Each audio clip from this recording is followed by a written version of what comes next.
Hi hello అందరికీ నమస్తే. New Zealand ఒక అందమైన దీవి.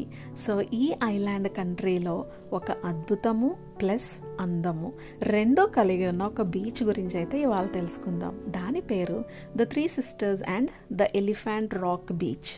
Three sisters and elephant rock, అదేం పేరు, చాలా డిఫరెంట్గా ఉంది అని అనుకుంటున్నారా?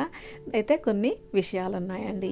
ఈ బీచ్ చుట్టూ కూడా ఏర్పడినటువంటి రాళ్ళు అంటే రాక్ ఫార్మేషన్స్ని బట్టి ఈ బీచ్కి ఈ పేరు వచ్చిందనమాట.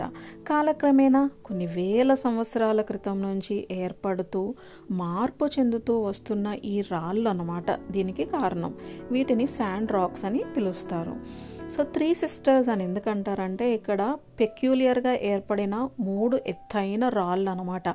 అవి మోర్ దాన్ 900 మీటర్స్ అయితే ఉంటాయి. ఇది వరకు 3 ఉండేవి, ఇప్పుడు 2 అంటే ఒకటి వాటర్లో కొట్టుకుపోయిందనమాట.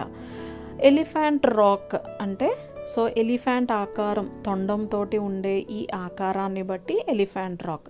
ఇది వరకు అయితే పెద్ద తొండం ఉండేదంట. 2016లో ఆ తొండం వాటర్లో కొట్టుకుపోయింది. సో రాళ్ళు కొట్టుకుపోవడం ఇదంతా మనకి తెలిసిందే. అయితే ఇక్కడ చాలా తొందరగా ఈ రాళ్ళు అనేవి మార్పు చెందుతూ ఉంటాయి. ఎందుకు అని అంటే ఈ బీచ్లో ఒక ప్యాటర్న్ ఉంటుందండి, హై అండ్ లో టైడ్ ప్యాటర్న్ అనమాట. ఈ బీచ్లో అలల తాకిడి తెల్లవారి 3 గంటలకి లేదంటే 4 గంటలకు చూసినట్లయితే కనుక చాలా విపరీతమైన బలమైన అలలు వచ్చి రాళ్ళను తాకుతాయి. అలా ఎన్నో వేల సంవత్సరాల నుంచి సేమ్ రొటీన్ జరుగుతుండడం బట్టి ఈ రాళ్ళు అయితే ఇలాగా కరిగిపోవడము, మార్పు చెందడము, వాటర్లో కొట్టుకుపోవడము జరుగుతుంది. సో లో టైడ్లో ఉన్నప్పుడు ఇంకొక విషయం తెలుసా, 1 కిలోమీటర్ సముద్రం లోపలికి వెళ్ళిపోతుందండి. ఆ 1 కిలోమీటర్ లోపలికి వెళ్ళిపోయినప్పుడు హ్యాపీగా మనం నడవచ్చు, సముద్రంలో నడవచ్చు అనమాట.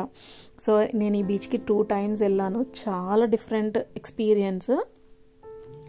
లో టైడ్లో ఉన్నప్పుడు మనకి ఇక్కడ వాటర్ 1 కిలోమీటర్ లోపలికి వెళ్ళిపోతుంది. సో ఆ టైడ్ టైమింగ్స్ కూడా మనం చెక్ చేసుకుంటూ ఉండాలి. సో ఈ బీచ్లో కేవ్స్ కూడా ఉంటాయండి, చిన్న చిన్న గుహలు. మా పిల్లల్ని తీసుకొచ్చాను ఈసారి. వాళ్ళు ఈ గుహలో నుంచి వెళ్ళి ఆ గుహలో నుంచి బయటకు వచ్చి చాలా ఎంజాయ్ చేశారు. సో న్యూజిలాండ్ ప్రజలు ఏంటంటే ప్రశాంతతను కోరుకుంటారు. ఇక్కడ ఈ బీచ్లో కలిగేటువంటి ఆ అనుభూతి, ఆ వైబ్స్ ఏవైతే ఉన్నాయో చాలా డిఫరెంట్ ఎక్స్పీరియన్స్ అనమాట. Hope you enjoyed the video. New Zealand గురించి మోర్ కంటెంట్ కోసం అయితే ఛానల్ని సబ్స్క్రైబ్ చేయండి. Thank you.